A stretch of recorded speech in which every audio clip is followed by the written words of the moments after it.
Il est une île située au nord de l'arc antillais, connue par la beauté de ses magnifiques plages de sable, son climat, sa gastronomie, son patrimoine historique et culturel, mais surtout par l'accueil chaleureux de ses habitants.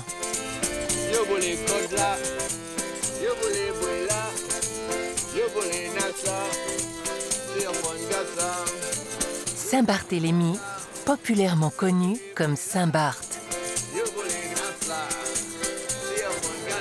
Estimée à près de 10 000 habitants, la population de Saint-Barth préserve avec fierté les traditions et coutumes héritées de sa riche ascendance.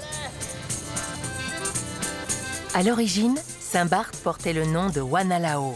Cependant, en 1493, l'île changea de nom avec l'arrivée de Christophe Colomb, qui la baptise Saint-Barthélemy en l'honneur de son frère Bartolomeo. On aurait pu croire que l'histoire de Saint-Barth commence avec la découverte de Christophe Colomb. Mais en réalité, il y avait un peuple qui habitait avant son arrivée, donc les Caraïbes, et avant eux, les Arawaks. Des peuples qui venaient de l'Amérique du Sud. On leur a d'ailleurs rendu hommage en posant une statue à la tourmente d'un guerrier Arawak qui protège son rocher, donc notre île.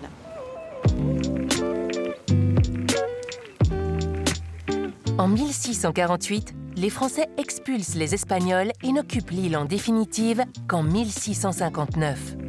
Cependant, en 1784, Saint-Barth est cédé par Louis XVI au roi Gustave III de Suède contre un droit d'entrepôt à Göteborg.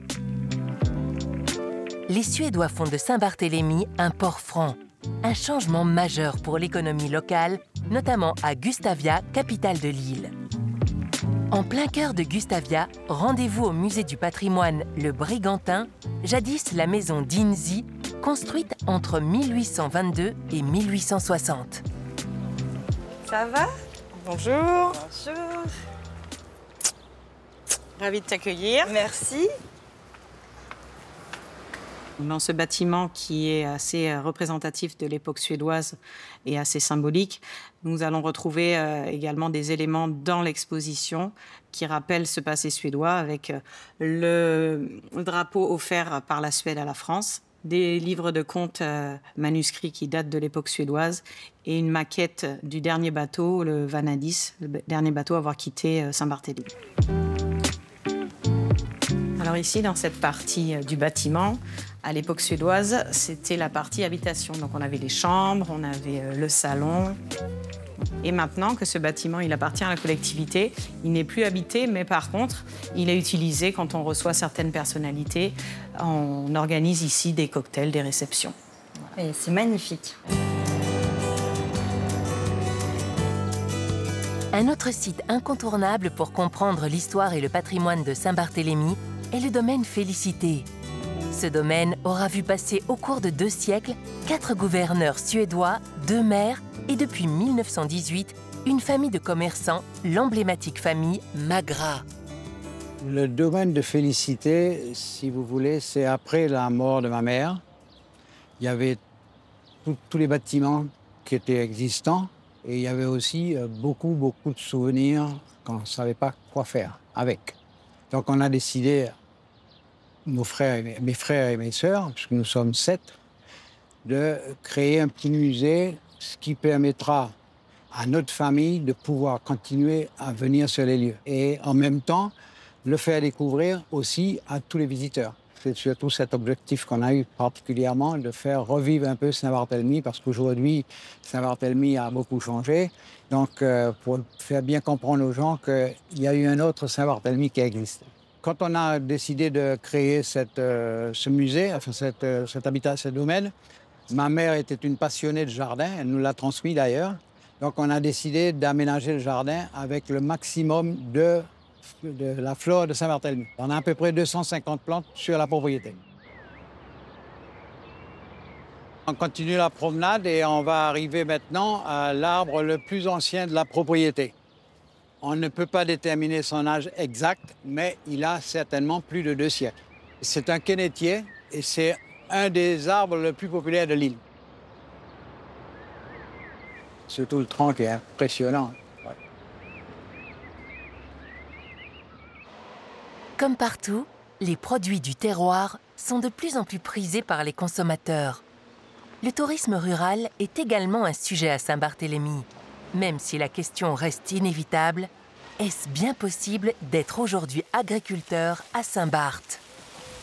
Oui, c'est possible d'être agriculteur à Saint-Barth, tout simplement parce que c'est ancestralement parlant. On a toujours cultivé à Saint-Barth. On a toujours fait de l'élevage. On a toujours fait pour survivre. Donc du coup, ce qu'on peut retrouver dans ma pépinière, ça va être des plantes natives. Et ça va être aussi des plantes qui ont été adaptées, donc issues de reproduction locale. Donc bouture, semences. Celle-ci, elle nous donne tout ce qui est fruits, légumes, fleurs comestibles. On peut manger aussi des feuilles, tant bien que le tronc ou la racine. Tout dépend de la plante, bien sûr, et comment on la consomme.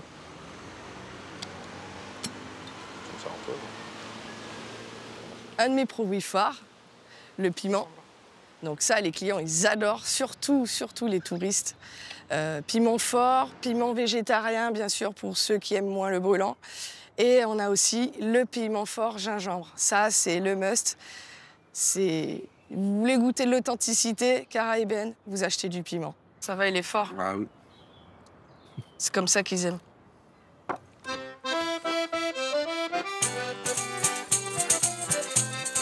Autrefois, Saint-Barth comptait parmi les producteurs de sel de la Caraïbe. Nichée au creux de 2 mornes verdoyants, la Grande Saline est une ancienne zone de saliculture qui n'est plus exploitée depuis les années 70. Voilà. Nous avons rendez-vous avec Mehdi Maxor, un photographe local. J'ai lancé un nouveau projet photographique qui s'appelle High Season, dont le but est de célébrer la culture locale et d'y ajouter une petite touche de modernité à l'image des nouvelles générations de l'île. Alors j'ai fait le choix de travailler avec des modèles qui sont originaires d'ici et qui portent sur eux du coup les tenues traditionnelles. Donc comme on peut voir, le chapeau de paille il est fait ici avec des feuilles de latanier, donc il était tressé à la main. Un peu plus tourné vers moi. Et toi vraiment face au soleil, donc incliné comme ça. Comme ça? Ouais. Et le visage un peu plus levé. Ok.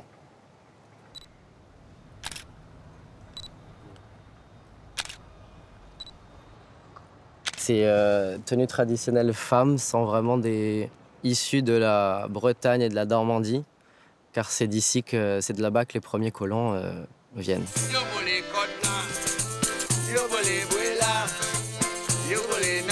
Toujours à Saline, nous retrouvons les frères Henri et Léon Lédé. Ces jumeaux sont de vraies personnalités de l'île grâce à leurs anecdotes et chaleureuses chansons. Mon père, il jouait un petit peu déjà d'accordéon, mais comme ça, juste pour l'image et tout ça. Et nous, on a toujours été un peu bercés par ces sons d'accordéon. Et après, le grand-père nous a appris à jouer l'espèce de grage, là. Et on s'est mis à aimer ça. Et mon frère, il a acheté un accordéon un peu plus sophistiqué. Et moi, je me suis mis au saxophone. Il n'y avait pas de prof sur l'île, il n'y avait rien. On a dû apprendre comme ça. On a dû se battre avec l'instrument pour voir comment on pouvait faire sortir des sons dedans. On a pris du temps, mais on est arrivé. Ils partagent un objectif commun, préserver et défendre tant le créole que le patois de Saint-Barthélemy. Malheureusement, ça se perd un peu les patois, mais le plus de gens parlent le créole parce que ça touche un peu toutes les îles françaises. Le patois qu'on a, nous, à Saline, il a été influencé avec beaucoup de mots anglais. Le seau, le bucket, la lane, le donkey, et le plyform pour le contreplaqué. Et ces termes, ils sont encore, de nos jours, encore bien utilisés. Hein. Saint-Barth accueille aussi un grand nombre de métropolitains. C'est le cas du chef Jean-Claude Dufour.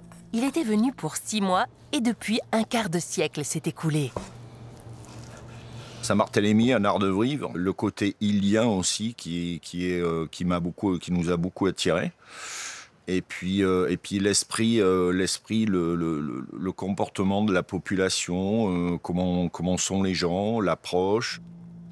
Au fil du temps, le chef du four a su tisser un lien de confiance avec les pêcheurs de l'île. C'est très important pour un approvisionnement régulier et de qualité, mais il a également appris à connaître les poissons locaux.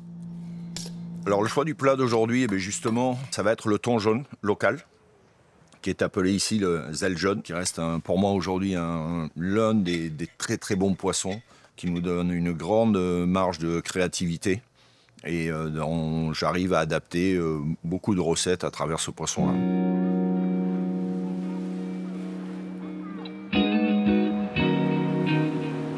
Saint-Barthélemy est également célèbre pour ses 16 plages idylliques de sable blanc bordées d'une nature tropicale luxuriante. Avec une mer turquoise accueillante, ces paradis côtiers, peuplés d'une faune exotique sous-marine, sont parfaits pour la détente et les activités nautiques.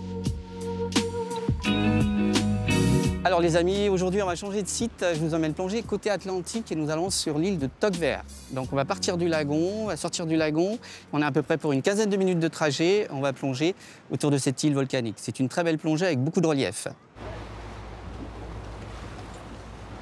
On a un trajet bien précis, sinon on ne peut pas passer. Saint-Barthélemy possède un univers sous-marin d'une richesse exceptionnelle. Une bonne partie est classée réserve naturelle. Cependant, comme ailleurs, les récifs coralliens se dégradent lentement, d'où l'importance d'avoir des associations qui prônent la défense de cette richesse. Il y a quelques années, on a créé une association qui s'appelle Saint-Barth Coral Restoration parce qu'on a constaté que toutes les couleurs sous l'eau qu'on avait quand on était petit et les coraux qu'on avait commençaient à disparaître. Il n'y avait plus autant de couleurs et c'est plutôt le noir qui dominait que sur le orange, le vert, etc. Donc on s'est dit, il y a quand même quelque chose à faire, à sensibiliser les gens, à apprendre, à comprendre et à voir pourquoi il y a cette perte de coraux, donc cette mentalité au niveau des coraux, donc qui est vachement importante. Et on se rend compte que tout simplement les coraux, c'est l'habitation des poissons, des langoustes, etc. Et donc s'il n'y a plus de coraux, on n'aura plus de poissons, plus de langoustes. Tout ça va disparaître. Donc c'est pour ça que c'est hyper important d'avoir tout l'écosystème, tout comprendre et bien éduquer et bien respecter l'environnement. Alors c'était comment? C'était beau, merveille. C'était beau. Ah, c'était vraiment génial. Vraiment une très très belle plongée. Ah.